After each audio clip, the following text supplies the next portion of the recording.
আজকে বিজ্ঞাপন দিলাম, কালকে চলে গেল, আমার পাইলেন আপনি। তবে হ্যাঁ, আমাকে খুঁজবেন তখনই যখন আমার ডিজিটপ এই সেভিস্টিন কাজ করবে। যেন ওই যে ছেলে একটা আসছিল, এই ছেলের কথাতে আমার আলুটা বেশ সুন্দর একটা পর্যায়ে চলে আসছে এবং ভালো মানের একটা ফলন পাইছি। আর যদি আমার কথা কাজে মিল না থাকে, পরে কি ওই টুল চেয়ার থাকবে, ওটা তো আমার ঘাড়ের উপর উঠবে। হ্যাঁ, বলে আগে ধর, তারপরে বাকিটা দেখতেছি আমি। এই হলো কথা। যাই হোক, আমি আপনাকে অনুরোধ করব, এটা প্রতি 33% জমিতে 100 মিলি আমাদের ভাই 100 মিলি দিচ্ছেন না? এটা 33 শতকে 1 বিঘাতে না এখন কি 100 মিলি দিবে ভাই? হ্যাঁ, আচ্ছা 50% 100 মিলি। আচ্ছা 50% 100 মিলি। 50% এটা 100 মিলি দিবেন ডিডিটপ। এর সঙ্গে আপনি এটা দিবেন 50 গ্রাম, বা এটা 100 গ্রাম দিবেন আর কি। আচ্ছা, ভাই ডোজটা ক্লিয়ার করে দিবে আর কি।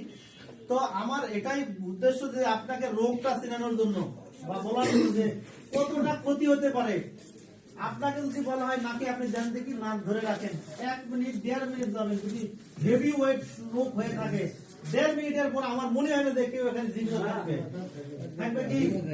আপনি আমি তো অনুবীক্ষণ যন্ত্রণা এটা ঘুরতেছি না ভাই, খেতে কিন্তু রোগ কিন্তু বিরাজমান, রোগ কিন্তু আপনার জমিতে কিন্তু আছেই। এখন এই রোগকে যদি আপনি ঠেকাতে চান, তাহলে আমি আপনাকে বলবো প্রতি লিটার পানিতে 2 গ্রাম সেভিস্টিন, আর এটা 0.5 ml, প্রতি লিটার পানিতে 0.5 ml ডিডিটপ যৌথভাবে বিকেল বেলা বা কুয়াশা শুকায় যাচ্ছে ভাব, রোদ নাই এমন অবস্থাতে আপনি স্প্রে করবেন। তাহলে আপনার আলু ঠিক 3 দিন পরে আপনি এই ডোজটা সমডোজ, যে ডোজটা এখানে নির্ধারণ হয়েছে, এই ডোজটা 72 ঘন্টা পরে আপনি পুনরায় আরেকবার দিবেন। তাহলে কি হবে, যতটুকু রোগ থেকে গেল ওই রোগটা এই ওষুধে ভ্যানিশ করবে আর কি। আমার কথা কি বুঝে আসছে ভাই? আমি প্রথমেই কিন্তু বলছি, আপনারা সবাই জানেন, জাস্ট আমি একটু লাইনটা সোজা করে দিচ্ছি আর কি।